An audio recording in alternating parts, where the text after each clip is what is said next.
Hey, everybody. This is Tom Davis again from Total Sports Recruiting, back on the interview circuit. Today, got a really good friend of mine, Drew Bailey, who I've known from some different schools and avenues and everything like that. He is just returning to Concord University, where he played, and he's their head baseball coach. It's a Division II school in the Mountain East Conference in West Virginia. Very good program and everything. You know what? Without further ado, man, I'm going to turn Drew loose here and let him talk about Concord University and his baseball program. How you doing, Drew? Glad to have you. Yeah, Tom, thank you for having me. And any chance we get to talk about Concord University, we obviously we enjoy that. And I just took over 2 months ago. This is my alma mater. I played here 08, 09, and 2010 seasons.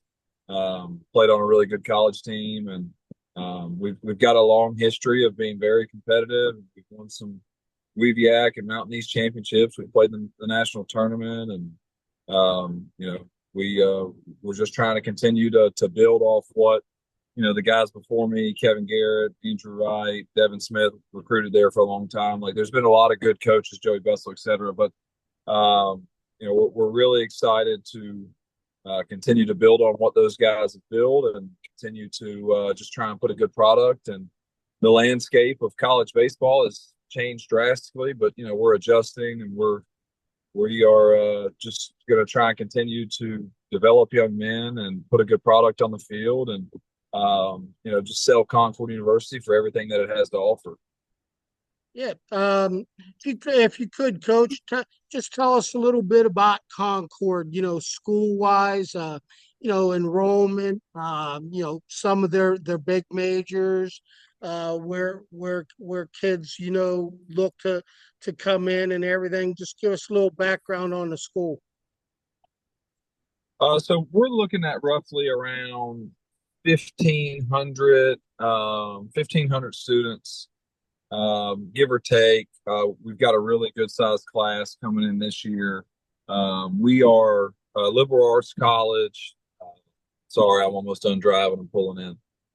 We just added some really good majors. Well, popular majors first would be business. I would say business is a really big major for us, as well as social work. Health sciences has turned into a really good major. And I feel like at a lot of places, Concord especially, exercise science. We have a lot of our guys, a lot of our guys major in exercise science. We're also looking at, we just added nursing. So we just added a nursing program. Our president, Dr. Vargas, has done a phenomenal job with making sure that we're catering and we're adjusting to what the demands of graduates and professionals are looking for, or future professionals. So we the nursing side's big. We also just added a PA program, so that goes into effect in 25. The nursing program is starting. The nursing program starts, I guess, started last year. So we've got some really good things going on. I'm really, really excited for what we're building. Just as far as an institution academically, and just again being able to make the adjustments needed to just cater to, especially the medical field. I think that's a big side. So we were actually, to my knowledge, we were the only institution in the state of West Virginia last year to grow in enrollment. So starting the nursing program was huge. Starting the PA program is going to be big for us. And as of right now, I think all of our dorms are filled up. We're a state institution. We're not private. We're state funded. I'm really, I've got a lot of skin in the game here, being an alum and being able to come back to an institution that I love. We've got a beautiful campus. We've got a turf infield. We just Dr. Brad Lane donated our clubhouse a couple of years ago. There's plans in works long term to turf the outfield and put lights in. So there's some good stuff. And then right now we are building not currently. We're getting ready to start. The money's already been raised. We are getting a brand new indoor facility. There you So we're go. really excited about that. Yeah, we're really excited about that. So there's some really good things. We're getting a second weight room, getting indoor facility. So we're going to have everything that we need to be able to develop. State school, it's affordable. We're in a really good and we're in a really interesting position wise from a geographical standpoint. If you look at our roster over the last 15, 20 years, we don't get as many West Virginia kids as I would like. But at the same time, if you look at where we're positioned, we can be in Virginia a lot quicker than we can be in Charleston. So the New River Valley, where I'm from, we recruit heavily. The Roanoke Valley, the Carolinas, especially North Carolina and South Carolina is recent, but North Carolina and Virginia are really big states for us just because we're so close. We're on the southern tip of West Virginia, but again, beautiful campus, a lot of really good majors. It's affordable. Financially, we're in really good shape right now. Got a really good size endowment. Enrollment has ticked up, so hopefully it stays that way. But definitely proud of the university. Aside from athletics and aside from baseball, I feel like we put a really good product out in our community in Southern West Virginia, Southwest Virginia, really to everyone that attends. But academically, I think we put a really good product on display, and we give kids an opportunity to continue, be a professional, whatever it is they want to major in. So outside of baseball, I'm definitely proud of what we have. That's awesome. With you see so many schools that are having financial trouble and everything and closing their doors and this, that, and the other, and to see you guys on the uptick. I mean, I've always, when I was playing down there at UC and then we would play Concord and everything. And when I coached, always really, really loved the area and everything. So I mean, I can agree. And now, upgrading everything facility wise, school wise, and everything like that, man, there's a lot of positives that you guys have going for you. That's awesome. Getting into it a little bit. Baseball program. Do me a favor. Give me if what you have now and what Drew Bailey's plan for 3 to 4 years down the road might be, and how you're going to get there, Coach. Well, I think where I come from was a completely different setup at Bluefield State. We didn't own our facility. Nice facility, and I don't mean this negatively, just different. Didn't play in the league, didn't own our facility. So to be able to go to a place where I get to compete in the league right away, and then from a fundraising side, when we raise money here, we can put it back into our facility. That's important to me. That's important to be able to give these kids the best opportunity, the best resources possible. So we're really trying to steer our focus into improving our facility. Continue like we're adding all new signage right now, and we're replacing all the fencing, and we've got an indoor facility being built, and just all the stuff that gives recruits the best opportunity to develop and continue their and not even about playing at the next level. If that happens, that's great, but it's about maximizing their time, while they're at Concord University. But first off, we missed the conference tournament last year for the first time in 25 years. Coach Garrett did a phenomenal job, and we're not fully funded. We don't have 9 full scholarships, and a lot of your schools in the Mountain East and the PSAC don't. There's a handful that do, but for the most part, they don't. Um, so being able to get back in the conference tournament short term right away, get in the tournament, win the tournament. Those are our short term goals. Long term goals is to be able to get to Cary. That's what we want to do, and I think we can do that. I think we're southern. Our southern location is close enough to some really good states, and if we're able to capitalize on some West Virginia kids, like I just think from a recruiting standpoint, we're in a really good location. I can be in Winston-Salem in an hour and 45 minutes. Yeah. So being able to, I can be in Lake Norman, Mooresville in 2 hours. Like being able to recruit those areas, the New River Valley is an hour away, Virginia Tech's an hour away. So being able to recruit those areas, I think is going to help And we've done this already in the past. So just continuing to do that, continuing to raise funds. I mean, now more than ever, you've got Division twos giving $5,000 and $10,000 out in NIL money. Yeah, So it's now more than ever, our goal is not NIL money. Our goal is to find kids that love Concord, that want to be at Concord. But at the same time, I have to have an understanding as the leader of the program that we have to raise funds. We've got to raise money. We've got to try and find a way to get closer to 9 full scholarships if we want to play in Cary. We've got to sure. find a way to, fast track getting our outfield turfed and getting our lights installed and all that stuff. So, short term, getting the conference tournament 2 years. By 2 years, I want to win the league right away, and I think it's doable. Never going to say we're going to win something because everybody that's involved in this game knows how hard it is. I've been fortunate. We've won a couple double elimination tournaments in my past, and it's hard. You don't know how the ball's going to bounce. So to sit here and say that we're going to win this, I think that would be arrogant and naive of me. But just to position ourselves at the end of the year to have a chance, that's what we want. But the ultimate goal is, I just don't see why we can't. I want to play for Division II World Series, and with the landscape of college baseball, I think our level is going to get better and better. And I don't see why we can't do that. And I believe in the people on our campus. I believe in our staff, our administration. Like, I truly believe. Now, are we going to have some things go our way? Absolutely. But every team that makes a run does. Sure. Something goes their way. So, short term, get in the tournament, win the league. Long term, I want to play in Cary. That's cool. That's cool. Just to uh, jump in a little bit with the recruiting, and like you were talking about areas, how important is it? Like you and I have always had a good relationship, but and people know what I do. I mean, I sit there and promote and market kids. To different programs that I think that would be good for them.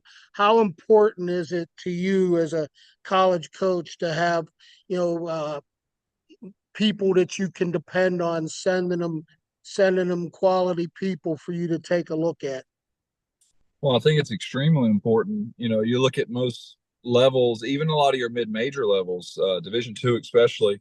We don't have the recruiting budget to go out every weekend. I might jump Yeah, down. I'll jump down to Radford or Blacksburg a good amount, but that's an hour. My family's there. I can see my dad when I go down. Like, I can see a lot of local tournaments like that, but we don't have the ability to go to the Panhandle or to go to Charlotte every single weekend. Like, we don't have that ability.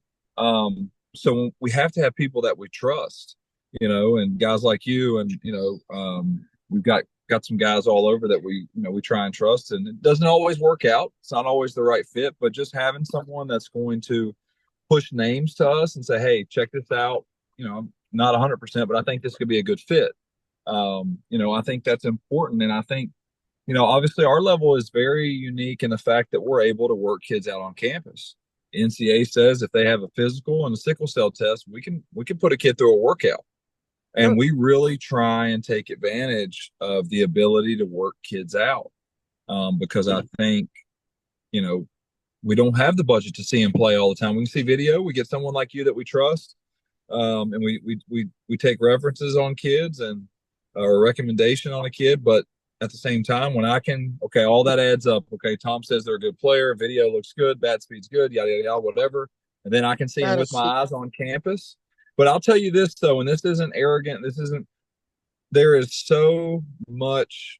Maybe the words fluff on Twitter and on. There's so many guys that just want to get recruited. They just like having conversations with college. If a kid's not willing to visit, like that, usually that's a sign for me, like, hey, let's move on. Like, you just want to talk, Absolutely. or you just want to say Absolutely. you got an offer. If you're not, if you're not that interested in our program that you don't want to visit, I'm not wasting my time. Now, we probably have to have that preliminary conversation of, to try and make a kid want to visit, because it's like, hey, I'll ask a kid, you want to come on a campus visit? A lot of kids, let's hop on a call first. Let's see what the program's about. Let's see maybe if we could see this being a fit. Understandable. I get that, of course. And we usually have conversations on the phone with most kids. I'll FaceTime parents, call, whatever it takes, within reason, of course, and rules. But, we want kids that want to visit, and it's like, hey, coach, I can't afford to get out there and visit. And it's like, well, sometimes there's exceptions, especially maybe junior college kids or transfers. I get it, but I don't really feel comfortable signing a high school kid that doesn't come see our campus, that doesn't come see the facilities, that I don't get to sit down and talk to mom and dad. Have I done it before? Yeah. You're leaving so much to the unknown. I tell all my kids, I'm like, you know what? Set up visits. Go to their camps. Tell coach, I, you know what? When coach invites you to come, say, man, you know what?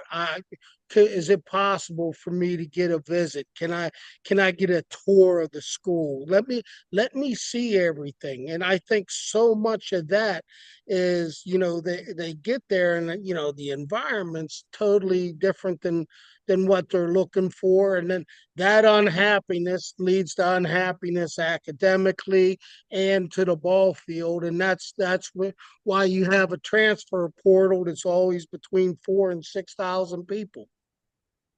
Yeah, absolutely. And I think it also just gives us the opportunity to meet these kids. You can go ahead and go on in. It gives us an opportunity to meet these kids, and it gives us an opportunity to be able to I like meeting mom and dad. I mean, that's important Sure. to me. Like that's something that that's something that's just very important to me because it's like you never know.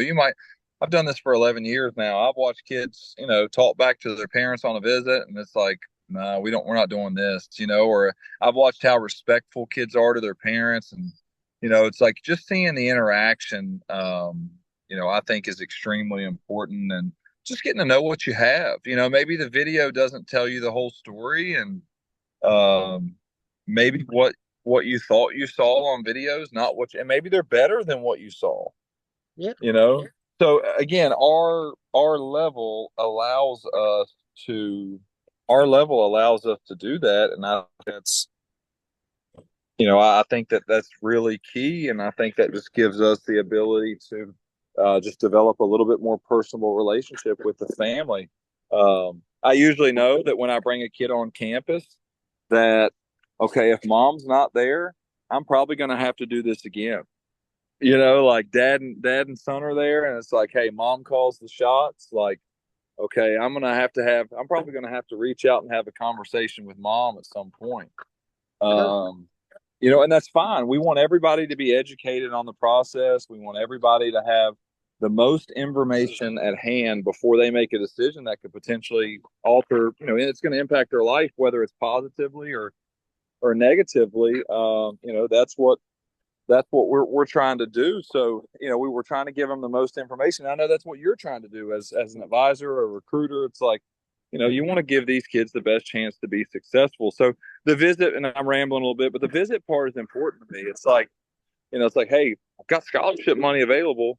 We want you to get on campus. We're ready for you to be on campus. It's like, oh, well, let me check with my parents. Well, you drag it out. You're probably not that interested. You like just having conversations with college coaches, and that's fine too. But we'll figure that out pretty quickly. So I think I think it's important to get them on campus. I think it's important to one thing that I've tried to do a better job at over the years is I've tried to do a better job of calling and doing background, like just doing as much digging, especially when I'm spending a lot of money. It's like, hey, Sure. I've got 5 scholarships max, like not even like I've got to divvy up this 5 scholarships and I've got to be smart and we're going to miss at times. But at the same time, it's like if I can avoid a headache by making one phone call, it's like, okay, I need to do that. Like I need to do my homework, and not just for me, not just for our staff or our university, but my guys, my current guys. Like, am I bringing a kid into a situation that's not a good fit? And that's where, sometimes they do a visit and kids can say the right things, but this happens on both sides. Coaches tell kids how great things are, and, they need to Sure. do their homework too. And I always tell kids, like, hey, I'll give you some cell phone numbers of some of our kids on our team, our current roster. Um, you know, and it's like,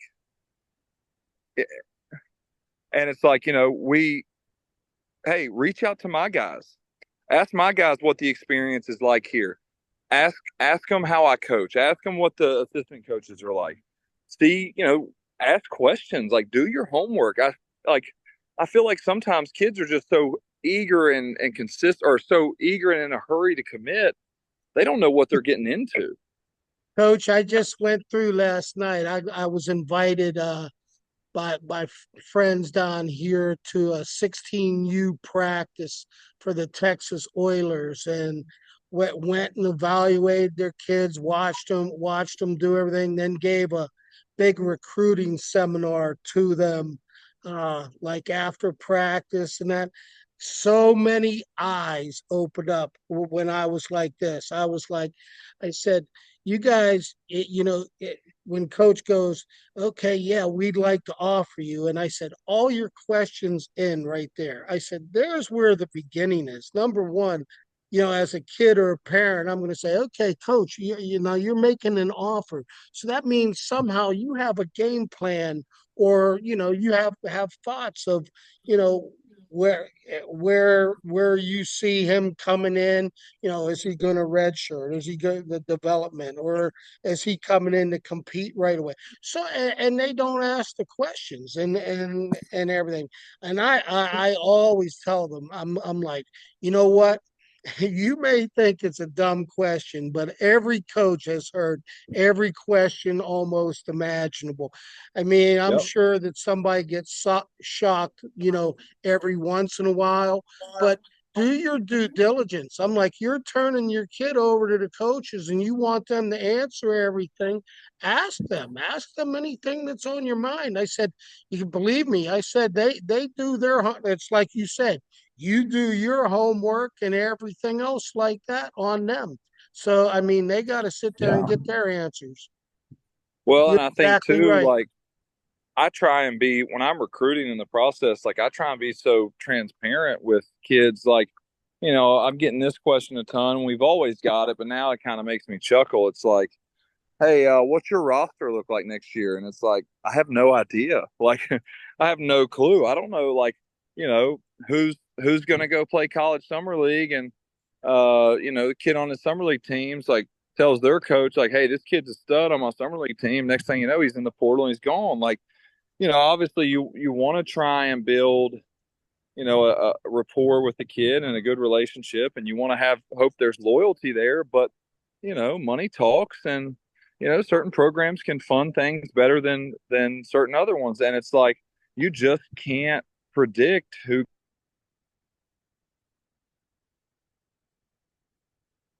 Your sound cut out, coach. You there?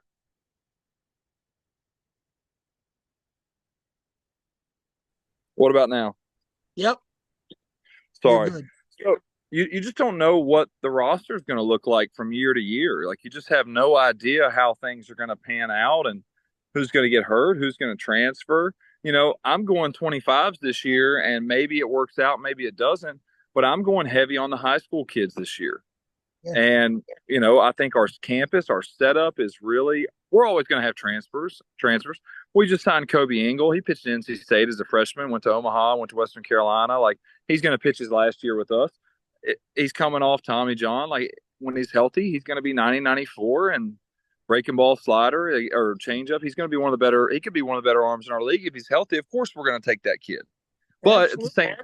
at the same time, it's like, hey, we're going to try and take some high school kids. We're going to fight like hell to try and keep them for 4 years. And if we get a kid that comes in as a sophomore and he's an All-American, and it's like, hey, I'm not going to stop. If a kid says, Coach, I want to play Power Five baseball, what am I going to do? Like I told you, my shortstop last year is going to Old Dominion. He was supposed to come to Concord with me. He committed to Concord, and then ODU got him last second. But I'm happy for him. I mean, this is not going to be, you can't hold grudges against kids for wanting to better themselves. And we're just going to have to adapt to the landscape. And coaches have been transferring and leaving jobs for years. Now, do I think there needs to be a little bit more hold, maybe some more regulations on it? Of course. But, I'm not going to stop a kid if he can leave Concord after his second year and go play at Virginia Tech. It looks good on our program. Sure, Look sure. at You Frank. developed it. Yeah, you've done a great job developing and bringing them along and everything like that. And that's what it is. it gets into my last thing here. Let's talk about the landscape of recruiting with the portal and everything right now. You as a coach, I mean, I can just say I've been talking to a lot of them, and they're like, Tom, we're general managers. I mean, you know what? There's Yeah. so much more. We have to be so much more cognizant of everything at every moment of every day and everything like that. Just your thoughts, Coach, on the portal and where the landscape is right now, especially for you guys. Well, I think obviously everybody gives the cliche answer. If they're in the portal, there's a reason. Well, there's a lot of good players in the portal, so I don't think that's fair to say. And it's not all negative. We've gotten two guys when I was at Bluefield State. We had two all region ABCA outfielder and infielder, like both Division I transfers. Like does it always work out? No, but at the same time, it's like, hey, you've got to do your homework. Nobody knows your program better than you. All right. And you've got to try and bring guys in that are a good fit. Now, I do think Division II can benefit from the portal to a certain degree, but I think oftentimes what also happens on the other side of it, we end up overpaying for a kid that we could probably get out of high school and hopefully develop. Sure. So I think that happens a lot. But, again, everything's situational. Everybody's programs are going to be ran differently.